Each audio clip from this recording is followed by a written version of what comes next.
Hi, hello. Welcome to another episode of Isaiah's Newsstand. It's your host, Isaiah Edwards. The date is November the 13th, 2023. Hopefully, this episode finds you well, in good spirits, and high hopes. As for me, I'm doing pretty good. Had a nice little Monday. I worked, so that was it was fine. It was overall good. It's definitely peak time, peak season. So for me and my job, essentially from November to right around Christmas time, maybe like a week before, on the week of, we tend to be pretty busy. And granted, it kind of starts in October, kind of starts ramping up. But yeah, so it's definitely that time of the year. Got to make that shmoney, got to get this lasagna. But yeah, overall, it's been a good day for me. No big complaints or anything like that. Let's see. I actually do have a food corner to report. I started at the top of the day. It was really nice and cute. I was chilling in my maintenance area at work, and just kind of talking. Asking people how their weekend was. Yada yada yada, catching up. And someone had mentioned, they're like, "Oh, we got some food." Like someone, I guess, had gotten some food and gave it to maintenance. And I'm not a part of maintenance, but I'm kind of like a friend of maintenance. So they're like, hey, yeah, we got some food. I can go ahead and get it and bring it over here, and we can eat some if you want. And everyone was like resounding, yeah, get it. Get the fucking food, bro. What are you waiting for? So he gets the food, and it's these chicken flatbread sandwiches from Kirkland. They're Kirkland brand, which is fine with me. I'm totally down. I'll eat a Costco dog, no problem, no hesitation. I'm gulping the glizzy. Okay. It was the chicken flatbread sandwich, had some like lettuce, tomato, and it came with some side dressing you could put on. And then the best part was they had a strawberry cream pie. I'm not a big cream pie guy, honestly, but at the same time, this shit was made with like, think real strawberries. Ooh, it hit real nice, and it was nice and light. Had a good taste. Loved it. Sandwich, love that too. So good food corner to report in at the top of my day. But yeah, so that's my personal news, food corner news for you. Let's see here. Yeah, nothing else to really add. We'll go ahead and do my little startup, and then we'll get into some news for the day.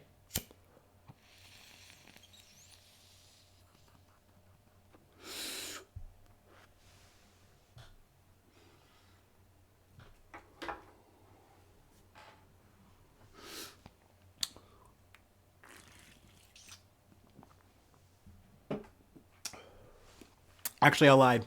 I have a food corner part two, and this was relevant because I made some of the best food I've made for myself in a real long time. So let me get into that.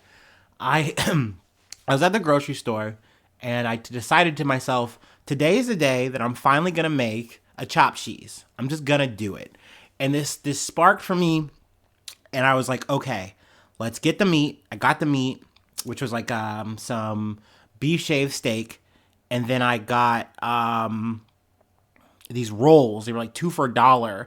Bolio something. I don't know exactly what they're called. If you know, you let me know in the comments or something. But they were these rolls, two for $1. Nice little small rolls. I figured they would be pretty tasty, and I shit you not, as I was coming to like get them out, like they had them in like the middle of the bakery section with like tongs you could pick up. Some random dude comes up to me and he's like, "Bro, these rolls kick ass." And I was like, "Yeah." I didn't know what to say because I'm about to find out, but that was like the best recommendation I could get on the fly right there. So I was like, hell yeah.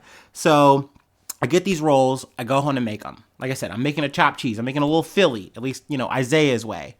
Essentially, I got some jalapeno peppers, banana peppers, red onions, and then I had some bacon. Whipped all these motherfuckers up. Ooh, we toasted the bread, of course. Had that with some fries. I was in heaven. I was so happy because for years, like since I got on this like solo tip, I'm cooking for myself, fending for myself, being a real hunter gatherer. No, just a gatherer. But I was just like, one of the things I don't think I could actually make in a way that I would be pleased with was a Philly. I just thought I could never make a Philly. I figured, yeah, I'll never really be able to make a pizza. But like this year I've knocked both of those out. So I'm like so proud of myself. I'm so happy. Like my reliance on Penn Station is now at an all-time low. We're so stoked to see it. Okay. All right. Enough of the personal gushing. Let's get into some shit. Let's get into some real news. From The Guardian. Rescue operation underway in India to save workers trapped under tunnel collapse.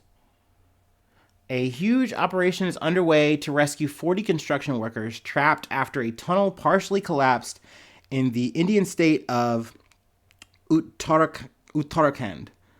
The entrance to the Silkyara tunnel, which was under construction as part of a road project in the Uttarkashi district, collapsed in the early hours of Sunday morning while dozens of workers were inside.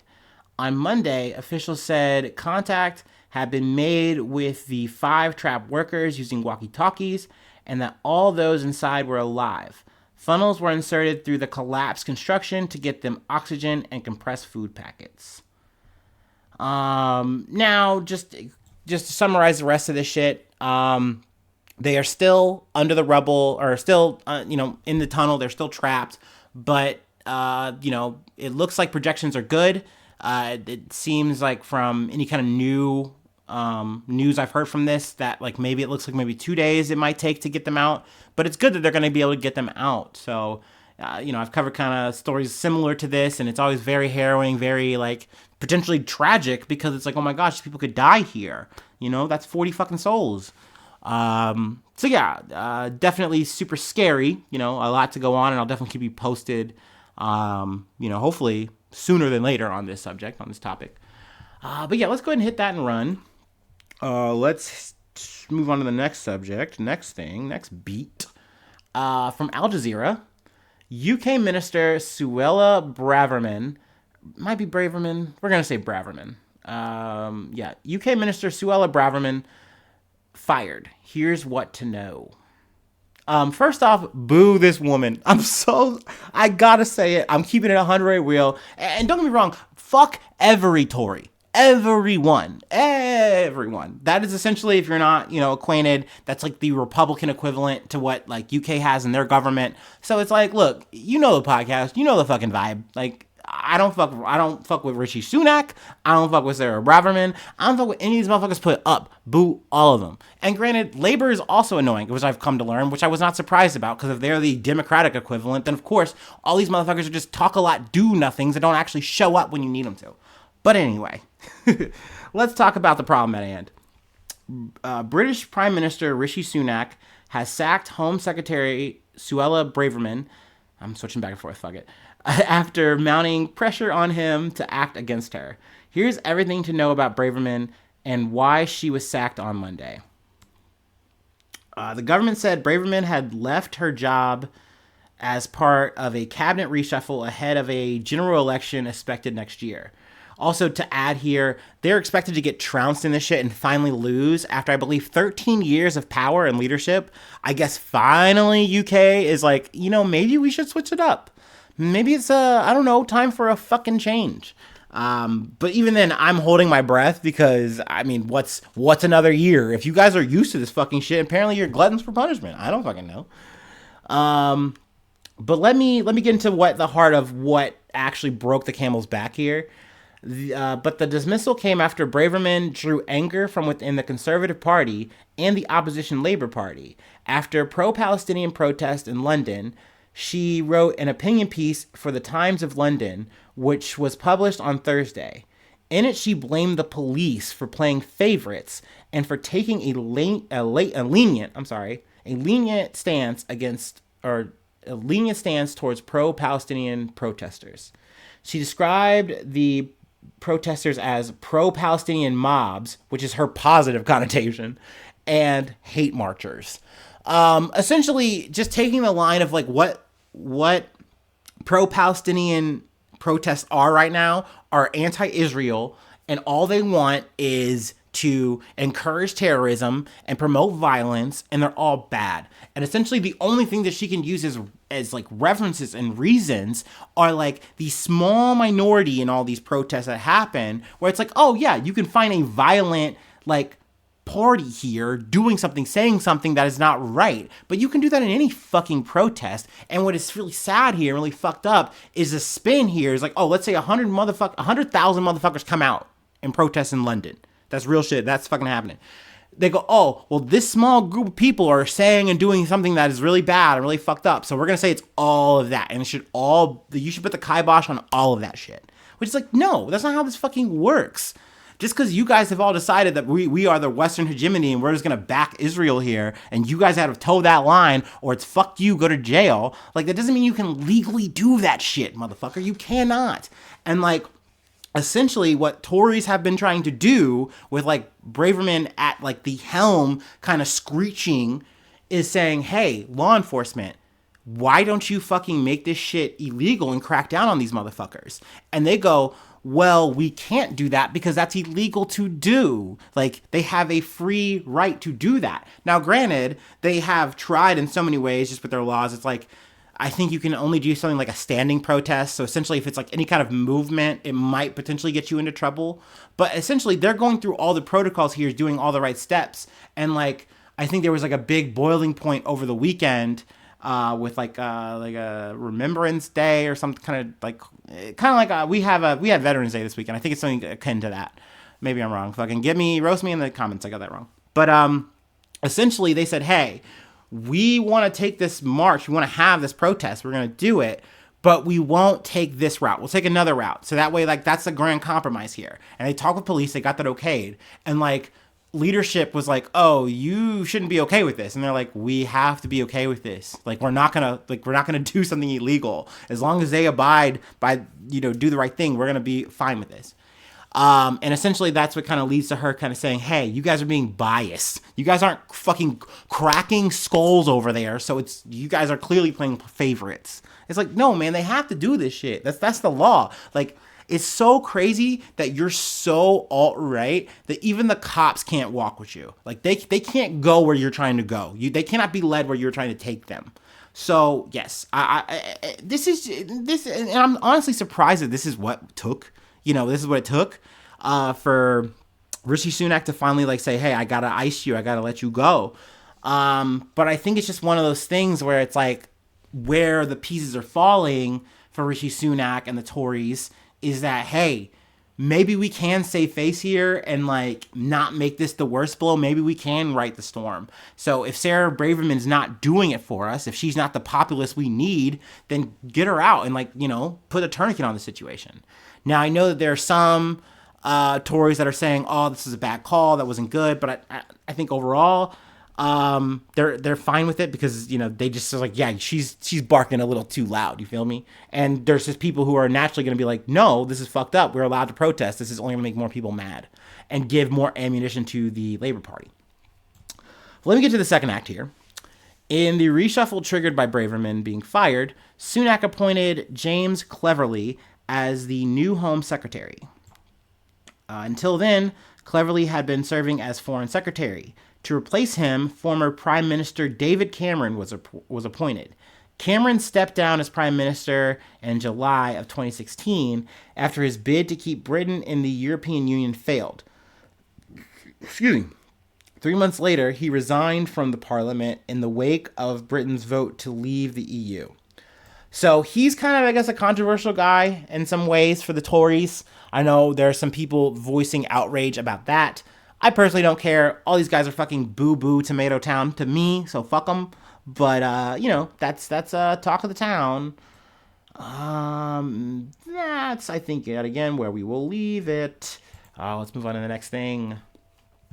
From the Associated Press. A long-jailed former Philippine senator who fought Duterte's brutal drug crackdown is freed on bail. A Philippine court on Monday freed on bail a former senator jailed more than 6 years ago on drug charges she said were fabricated to silence her investigation of then President Rodrigo Duterte's brutal crackdown on illegal drugs. The European Union Parliament Some American lawmakers and United Nations human rights experts have long demanded the release of Lila de Lima, who was detained as opposition senator in February of 2017, when in what they called a political persecution by Duarte and his allies and a major blow to Philippine democracy. Duarte, whose stormy 6-year term ended in June last year, insisted on her guilt, saying witnesses testified that she received payoffs from imprisoning drug lords. Now, in my mind, in my opinion, Duarte's word doesn't mean shit. Leadership in the Philippines has, I mean, from what I've seen and, just learned about, not been the greatest. They've gone from Duarte, who's fucked up and crazy. I think before the Duarte, they had Ferdinand Marcos, and he was crazy. Like, I mean, we're talking like more or less dictator to dictator. And then now we have Ferdinand Jr., Ferdinand Bong Bong Marcos. He's in power. Not a fan of him as well. Definitely cool, shady, sus, ways of getting into power there. Maybe I should slap an allegedly there for my own ass. But whatever. Here we are with De Lima, someone who was, fighting against Duarte, doing her best, and essentially there were trumped up drug charges that she was put up against and was in jail for 6 years. Now she's on bail. It was like essentially a 5,000 USD bail that she had to post. And there's still like one more drug charge, that she has pending in this situation. I'm kind of speculating that maybe they're just gonna let her be, like she'll have to go through the process, and maybe they'll throw it out like the rest of the cases that were mounted against her, or they may find her guilty, but then say, hey, you did time served. That being said, I mean, she was just trying to do the fucking right thing here. She was just trying to speak truth to power. Like, clearly this guy's fucked up. I'm the opposition. I gotta say that shit. Like, let's just be real here. And for that, she was thrown in jail. The trial that she tried to put up against Duarte essentially didn't even get to really like materialize because she couldn't find witnesses that were willing to testify against Duarte, because essentially they would just wind up the way of the drug dealers and just get like fucking killed or something. You know what I mean? So shit was real grimy, real slimy for her. She did the best she could. I know she even fought from jail, like almost like on some like positive like potential Trump shit. Like she was in jail. They had like, her supporters and shit like putting cardboard cutouts and like to like say, hey, like she's really like, actually doing this. She really is running. I think a story I did want to leave off to, if I can find it. As he calls for her immediate release, mounted in October last year after she was taken hostage in a rampage by 3 Islamic State groups linked to Muslim militants who were killed by police guards in a failed attempt to escape from jail. De Lima said one of the hostage takers tied her hands and feet, blindfolded her, and pressed a weapon in her chest and demanded access to journalists and a military aircraft to escape. The man threatened to kill her until he was gunned down by a police negotiator at close range, officials said. So she done went through the wire to get out. More or less she's just trying to say, hey, I'm just happy to be alive. I'm thankful to be here. I think like one of the first things she did was she called her 91-year-old mom, like just to tell her she's out, she's free. So, good for her. We're happy to see that. Cheers for that. I hope that she gets to stay out of fucking jail, man. Let me move on before my mommy issues kick up or something and I start crying. We have one more thing I wanted to cover before I let you go. So you know what that means. If you're a regular listener, I'm gonna take my last break and then we'll close it on out.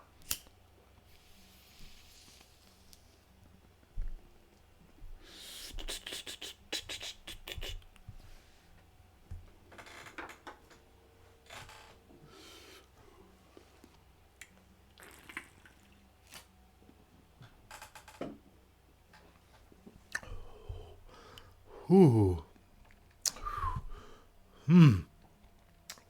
Oh. Okay. From Reuters. Inside Wall Street scramble after ICBC hack. The cyber hack of Industrial and Commercial Bank of China's U.S. broker was so extensive on last Wednesday.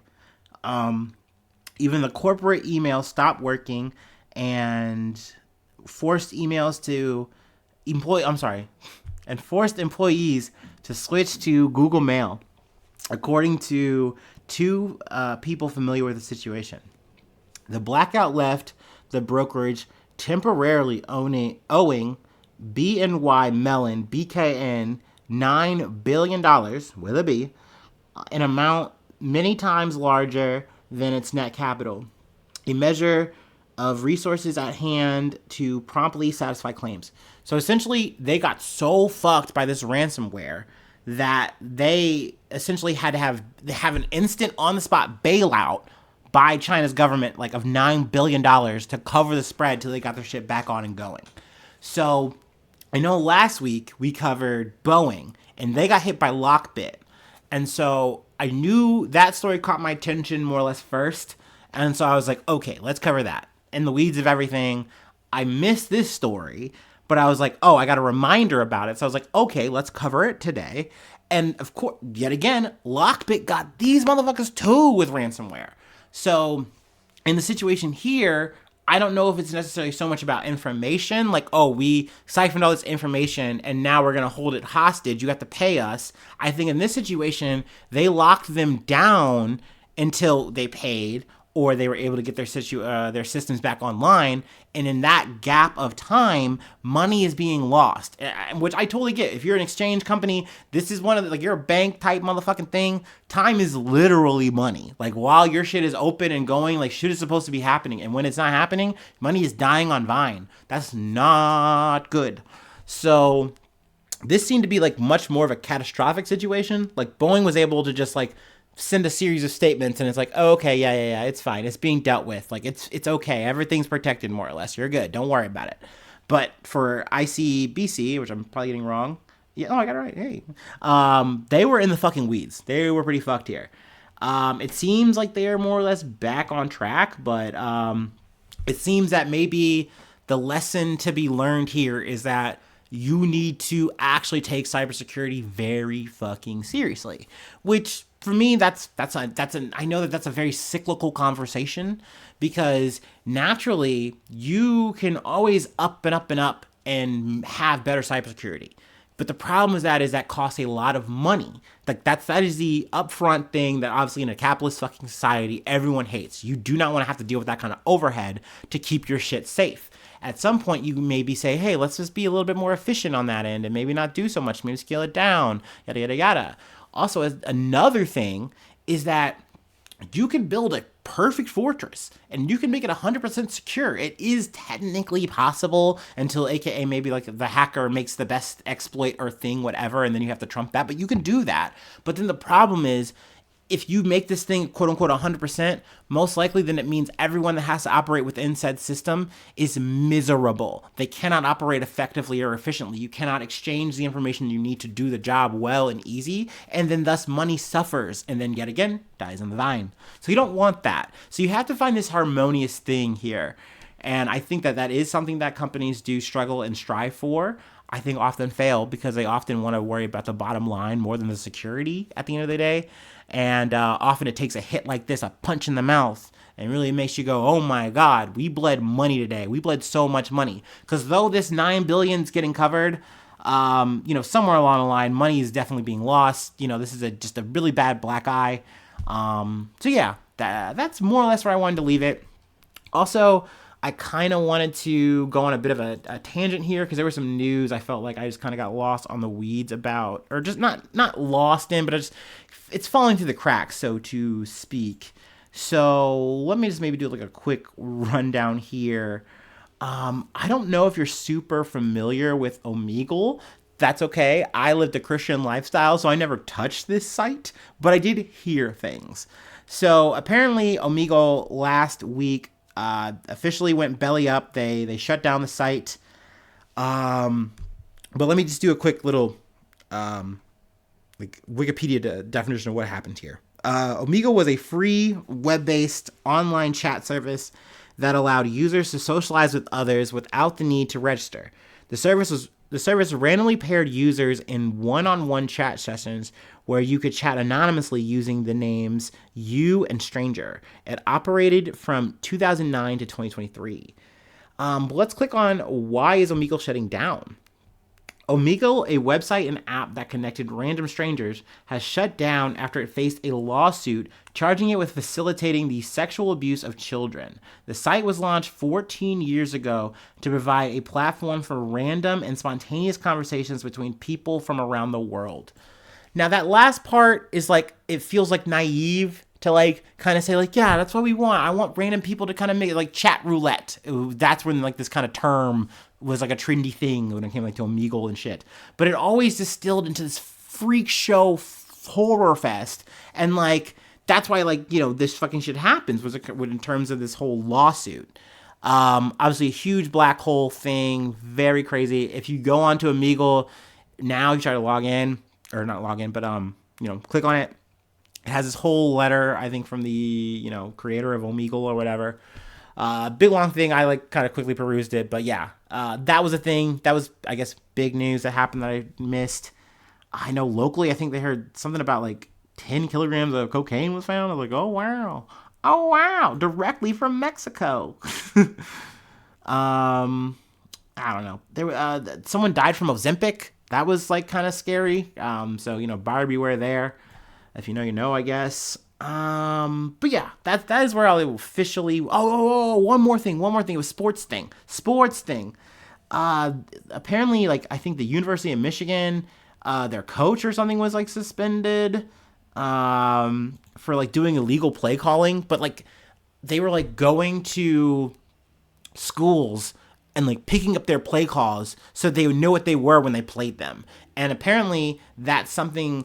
You can kind of do that if it happens on your home field, but you can't scout it. You can't like predatorily go out and like try to exploit this advantage or something. And I was like, that's funny. That just made me kind of giggle. I know I'm not a sports ball guy, but I don't know. I thought that was interesting news that I missed. Yeah, it was head coach Jim Harbaugh, whatever. Free him. I don't know. He did nothing wrong.